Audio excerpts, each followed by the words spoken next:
All right, man, listen, I want you to stop buying bad dividend companies. That's right. I want you to stop buying companies based on dividend yield alone. And what if I told you today I can give you a blueprint on 4 essential things to look at when buying dividend companies? That's right. And these dividend companies can help you build portfolios that pay you month after month after month with consistency. That's right. We all love dividends, but a lot of us lack the blueprint on how to put these things together. Today, it's your boy, the Wall Street Trapper, and I'm going to work with you on how to build out a bulletproof dividend portfolio by using these 4 things, man. So listen, before we get into it, I want you to like, I want you to subscribe, and I want you to share this. And also, I'm going to truly give you, at the end of this video, the dividend company that I love. Right? And I'm gonna tell you why I love this company if you stick around to the end, right? Let's get into it, man. So make sure you like and subscribe.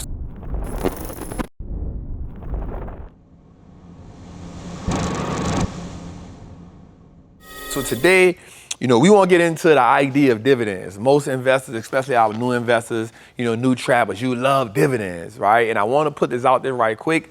Just because a company doesn't pay dividends does not mean that it's not a great company. It only means that that company will rather fuel your growth, fuel the company's growth by taking that money and putting it back into the brand so the stock price can keep increasing. Now, once companies hit to this mature stage, well, they still can grow, but they are in their maturity stage. They feel like, hey, you know what? Let's pay out some dividends now. So you see companies like NVIDIA pays the dividends. Companies like Meta now pay dividends, right? So these are mature companies that's just like, you know what? We still have great upside, but we want to just pay dividends to our people. We want them to actually receive a cash reward for owning us, right? So don't always look at like dividends as companies who are about to die off, right? These are great companies still. So let's get into it, man. I'm gonna give y'all 4 metrics that I want you to use, that I want you to look at when you're looking at a company, right? So first and foremost, like the first thing I want you to do is look at the dividend yield.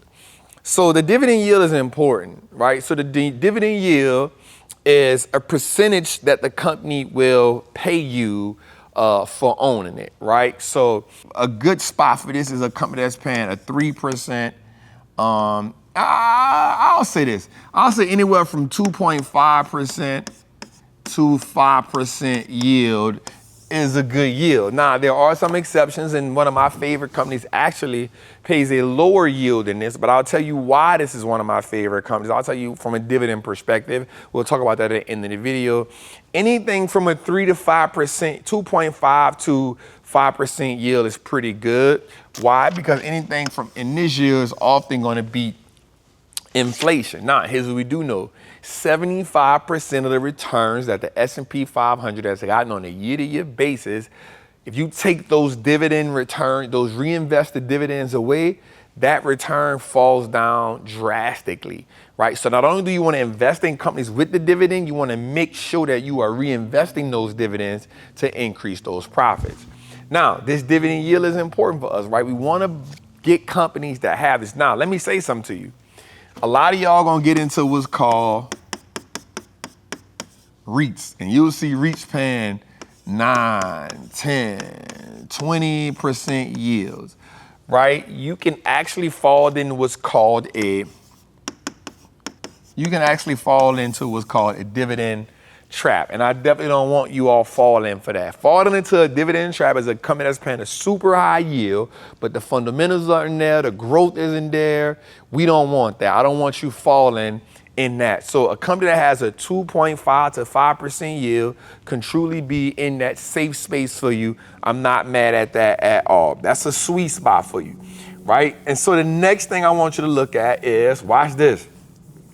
This is gonna be super important for me here, right? This is gonna be really good for us here. Looking at a company's history, right? So when you look at a company's history, what that's gonna show you is like, how consistent has this company been paying out a dividend? So when we look at companies like, watch this, companies like AT&T who had a really good yield, right? Even companies like, watch this, some of y'all favorite, companies that had decent yield, but guess what they did during the pandemic? They either cut the yield or they suspended the yield. I want to stay away from companies that have either cut their yield or suspended their yield. I don't want to be in those companies because that means financially they aren't in the right place, and I don't want my money attached to companies that have cut the yield or suspended the yield. So we looking at what? Yield, history. Let me show y'all my next one. This is my next one that's really good. Watch this. Growth, right? So we looking at growth. We looking at companies that have consistently not just paid the dividend, but companies that have consistently grown the dividend. So like you can look at anything that has grown their dividend for 10 plus years, or you can go into the aristocrats. They've grown theirs for 25 plus years. They've not only paid it, but they have their what? Increase that dividend. We like companies like this. So if you're looking for a dividend company, you know,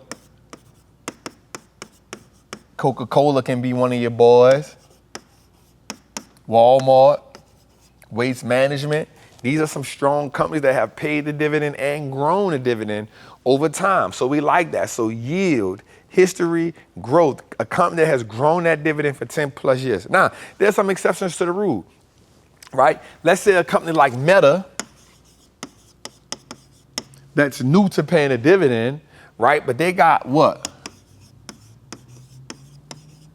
They got zero debt. So what do we know that Meta can do? We know that Meta can keep doing what? Increasing that dividend, paying that dividend. So we like companies like that. So don't be afraid of a company that's new to paying a dividend watch this, if the financials are good.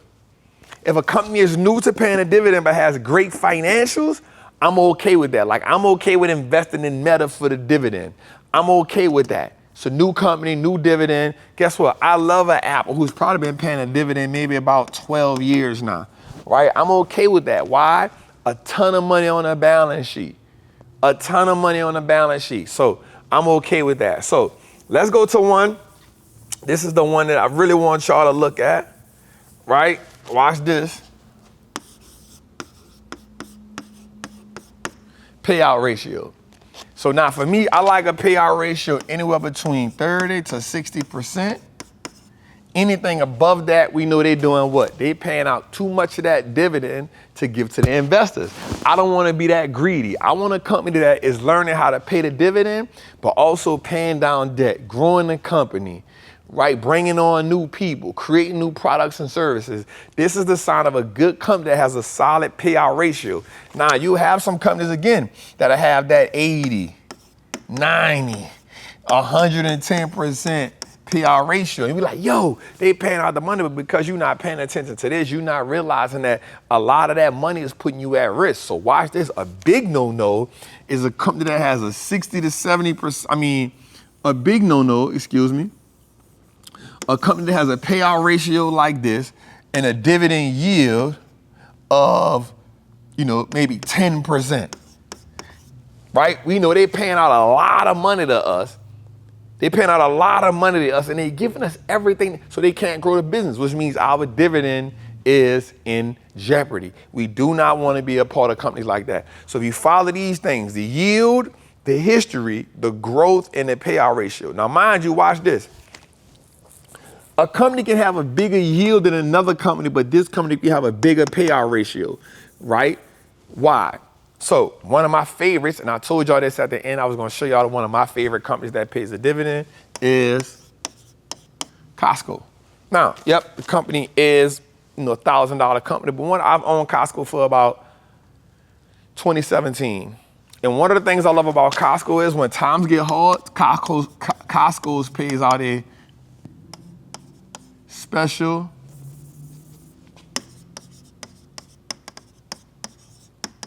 they pay out a special dividend. So Costco's dividend yield isn't the highest, but they pay a solid dividend yield. They pay a solid dividend from a amount perspective. Remember, it's a percentage of the stock price that they pay out. So if you look at a company's dividend yield and you look at the stock price, The dividend yield is always a percentage of the stock price. Whatever the stock is, the dividend yield is a percentage of the stock price that they pay out to you. That's how you can calculate that, right? So Costco always pays out a special dividend in hard times. And I love that about this brand. So I remember when the pandemic hit, Costco's paid out a $10 special dividend. They paid out a $10 special dividend. I remember I had 150 shares of Costco. I said, wow, right? That's what I love about Costco. So a lot of companies won't do that, but Costco has a lot of money on hand, and they are willing to show their investors that we don't mind rewarding you for owning our business. And unlike most companies like AT&T, like Disney, who cut or either suspended their dividend, Costco actually paid us more from their dividend. Listen, man, in the chat, I want you to tell me your favorite dividend stock and why, right? Put us in the chat. And if you want to put out more dividend videos like this, let us know in the chat how we can help you, man. It's your boy, the Wall Street Trapper, man. Make sure you like, subscribe, and share this video. Also, man, check us out each and every Tuesday on the Wall Street Looks Like Us Now Network. Let us know, man. Come tap in with us, man. We love y'all. Appreciate y'all. Salute.